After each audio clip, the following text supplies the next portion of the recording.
Trouvez-vous aussi que l'argent prend beaucoup de place, trop de place dans la société? En tout cas, c'est ma perception. Et au fond, c'est intéressant de voir pourquoi. Pourquoi est-ce que nous avons donné tant de pouvoir à l'argent? Et cette question mérite de trouver une réponse parce qu'ainsi, vous allez déjà mieux vous comprendre, vous allez mieux comprendre les autres et mieux comprendre ce qui se joue dans la société. Qu'est-ce qui fait qu'aujourd'hui, nous sommes arrivés dans une société de consommation qui est devenue une société de compensation? Qui suis-je pour vous partager cela? Je suis Christian Junot, expert de la relation à l'argent depuis 2010. Je suis économiste de formation. J'ai travaillé 23 ans dans une grande banque, dont 17 ans comme conseiller en placement financier. Et j'avais affaire à ceux qui avaient plus d'argent que la moyenne et j'ai pu voir effectivement un certain nombre de comportements pour le moins surprenants. Et depuis, donc, j'ai écrit et coécrit 3 livres, dont les best-sellers Ce que l'argent dit de vous et Le défi des 100 jours avec Lilou Massé, entre autres. Et j'interviens autant en présentiel que sur Internet, dans des milieux professionnels que pour les particuliers. Au Québec, en France, en Belgique, au Luxembourg ou en Suisse où je réside. En 2006, j'ai eu la grande chance de connaître Peter Koenig. Peter Koenig est un Anglais qui a fait des années de recherche sur ce thème de la relation à l'argent dans les années 80-90.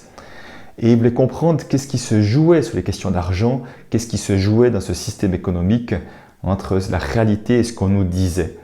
Et au moment où je l'ai découvert, je l'ai rencontré, ça m'a vraiment permis de mettre des mots sur ce que je vivais depuis si longtemps, mais que je n'arrivais pas à comprendre. Ça m'a permis de comprendre déjà mon propre fonctionnement avec l'argent, qui était malheureusement bourré de peur à cette époque-là, alors que j'avais d'excellents revenus. Cette rencontre m'a permis de comprendre justement que nous avions donné trop de pouvoir à l'argent. Certains ont donné le pouvoir à l'argent de le rendre sécure, d'autres de les rendre libres, de les rendre indépendants, autonomes, de donner le pouvoir à l'argent, que l'argent leur amener du confort dans la vie, ou donner du pouvoir à l'argent quand on aurait plus de pouvoir sur les autres. Ça, c'est une partie du pouvoir qui est donné sur l'argent et je vais vous expliquer pourquoi on fait fausse route en faisant ça. Je connais bien ça pour l'avoir fait moi-même pendant des dizaines d'années. Au fond, qu'est-ce qui se passe? Tout ceci, ce sont des projections.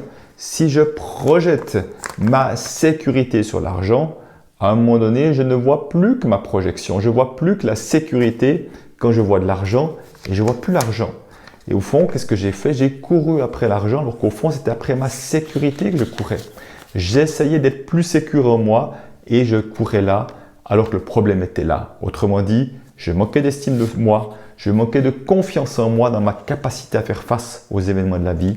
Je manquais d'amour pour moi.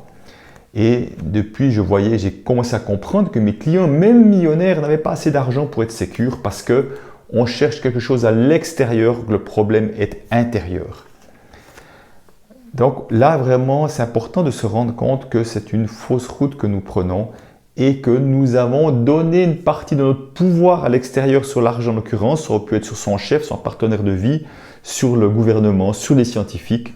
Et cette partie de pouvoir que nous donnons à l'extérieur, c'est une partie de pouvoir que nous avons perdue. Alors d'autres par contre ont donné un pouvoir négatif sur l'argent. Ils vont dire « Ah oui, l'argent a le pouvoir de créer des conflits. L'argent a le pouvoir de créer de l'injustice. L'argent a le pouvoir d'être la cause des problèmes dans le monde. L'argent a le pouvoir d'être une source de stress. » Et là, il y a une méconnaissance. Qu'elle est cette méconnaissance? En 2-3 mots, je vais vous le dire. C'est que, pour ça, je vais peut-être illustrer ça avec un exemple. Imaginez un couple qui se divorce. Il y a des enfants au milieu et on s'entre-déchire pour la garde des enfants. Vous êtes d'accord qu'il n'y aurait personne à l'idée de dire « c'est à cause des enfants, c'est la faute des enfants si on s'entre-déchire ». Au fond, il y a d'autres enjeux derrière qui fait qu'on s'entre-déchire pour les enfants, malheureusement qu'ils soient eux là au milieu de tout ça. C'est la même chose avec l'argent.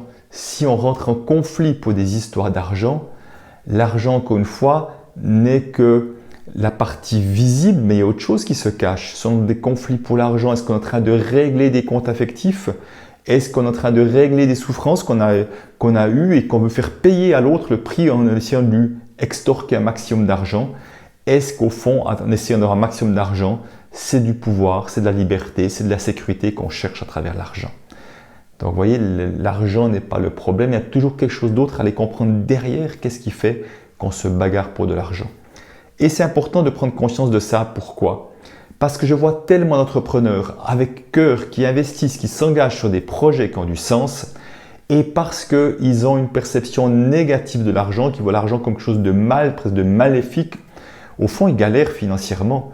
Ils ont tendance malheureusement à garder l'argent à distance parce que leur perception de l'argent est faussée et qu'au fond c'est difficile d'attirer quelque chose à soi si on a une perception négative sur l'argent, donc on va même plutôt repousser cela. Alors il y a un piège peut-être là derrière, c'est que des gens disent oui mais au fond l'argent, moi je vois ça comme positif et pourtant j'attire pas d'argent dans ma vie. Il y a une différence entre ce qu'on pense avec la tête et ce qu'on pense avec ses tripes ou avec ses cellules. Avec sa tête, je peux penser l'argent, c'est la liberté, mais intérieurement et inconsciemment surtout, je peux penser l'argent, ça sépare les familles par exemple, et c'est toujours l'inconscient qui prendra le dessus. Raison pour laquelle c'est important d'aller voir qu'est-ce qui se cache derrière ma perception de l'argent.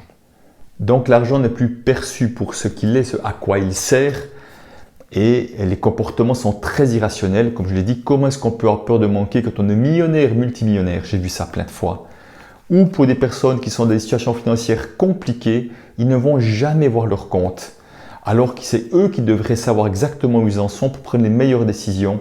Et non, surtout pas. Je vois ça sans arrêt, ce genre de choses-là. On voit encore une fois que c'est irrationnel. Donc, il y a encore deux choses qui me paraissent importantes à vous partager dans cette vidéo. La première, c'est de voir à quel point nous, les êtres humains, avons de la difficulté à recevoir. Qu'est-ce que ça signifie?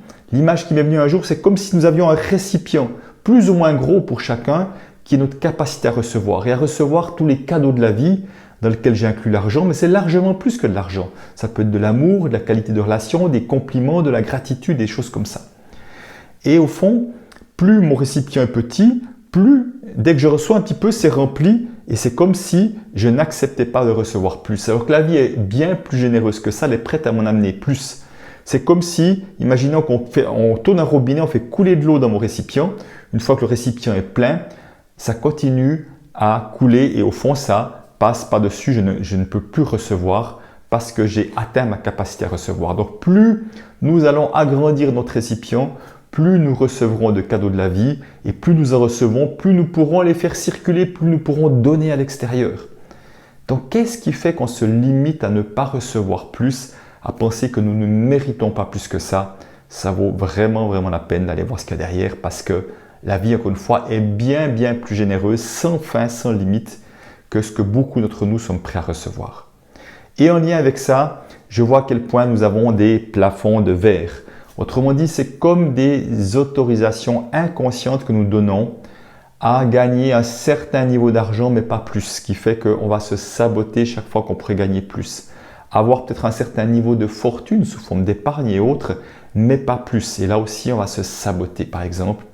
Et enfin, un plafond de verre en termes de réussite, de succès, vous mettrez les mots que vous voulez derrière, de visibilité. Combien de personnes, encore une fois, font un super job, ont des magnifiques projets, mais ne s'autorisent pas à avoir grand, ne s'autorisent pas à offrir un maximum de monde, leurs cadeaux qu'ils ont à donner comme ça, et vont se limiter si comme avoir un peu de succès, c'était le maximum que je pourrais atteindre et je ne crois pas que je puisse avoir plus, alors qu'au fond, leurs idées, au fond, le cœur qu'il y a derrière leur projet mériterait beaucoup plus d'audience que ce qu'ils ont, mériterait beaucoup plus de succès. Donc, je ne trouve pas juste tout ça parce qu'au fond, nous nous limitons, nous les êtres humains, alors qu'il n'y a encore une fois aucune raison. Alors, comment est-ce qu'on peut changer tout cela? J'ai deux nouvelles, une bonne et une mauvaise. La mauvaise, c'est que je n'ai pas de truc magique. Il ne suffit pas de faire un beau chèque avec écrit 1 million dessus, de me coller sur son bureau et l'argent va couler à flot. En tout cas, ce n'est pas mon expérience. Par contre, la bonne nouvelle, c'est qu'on peut changer. Et pour changer, c'est comme l'iceberg. L'iceberg est la partie visible. La partie visible, qu'est-ce que c'est? C'est votre situation financière, c'est vos comportements avec l'argent. Donc au fond, c'est ça que je vous propose d'aller voir, votre situation financière, vos comportements avec l'argent. On va décrypter, voir qu'est-ce qu'il y a dessous, la partie sous l'eau qu'on ne voit pas. C'est quoi? C'est notre estime de nous, c'est nos croyances en lien avec l'argent, la richesse, le succès. C'est nos loyautés familiales qui fait qu'au fond, on a envie d'avancer, il y a des élastiques qui nous tirent en arrière. Donc c'est tout ça qu'on allait voir et au fond, en changeant cette partie-là de l'invisible, ça va changer dans le visible. Et ce que je trouve merveilleux que ce thème de la relation à l'argent, c'est qu'au fond, c'est un changement de soi à soi. Donc, c'est notre relation de nous à nous qui va changer. C'est notre relation de nous aux autres qui va changer, notre relation de nous à la vie qui va changer, de nous à l'argent. Au fond, c'est comme 4 pour le prix de 1. On vient travailler la relation à l'argent et ça change tellement plus que sa relation à l'argent. Alors, vous ne trouvez pas qu'il est temps de cesser de donner le pouvoir à l'argent, de me maintenir dans un emploi qui me déplaît, plutôt que d'offrir mon meilleur au monde? Chaque fois qu'on s'empêche d'offrir ses talents, son meilleur au monde, c'est la société entière qui est orphelin de ce que je ne donne pas. N'est-ce pas le moment de cesser de donner le pouvoir à l'argent, de créer des conflits dans notre couple, de créer des conflits dans notre famille, de créer des conflits au travail? Ce n'est pas nécessaire, ce n'est pas obligatoire. Moi, il y a une chose qui m'anime par-dessus tout, derrière ce thème de la relation à l'argent, c'est que j'ai une croyance. Plus nous serons nombreux à faire une activité que nous aimons, mieux notre société se portera. Ça, c'est ma croyance. Alors, je vais faire en sorte, je vais faire tout mon possible pour qu'un maximum d'êtres humains offrent leur meilleur au monde et que l'argent ne soit en aucun cas un blocage, un frein, une source de stress qui nous empêchera de donner le meilleur à l'extérieur. Voilà, j'espère que vous aurez trouvé de la valeur et que ça vous donnera des pistes de réflexion à travers cette vidéo. N'hésitez pas à vous inscrire là-dessous pour avoir encore d'autres contenus, pour recevoir plus et peut-être pour encore aiguiser votre conscience de votre relation à l'argent afin d'amener des transformations.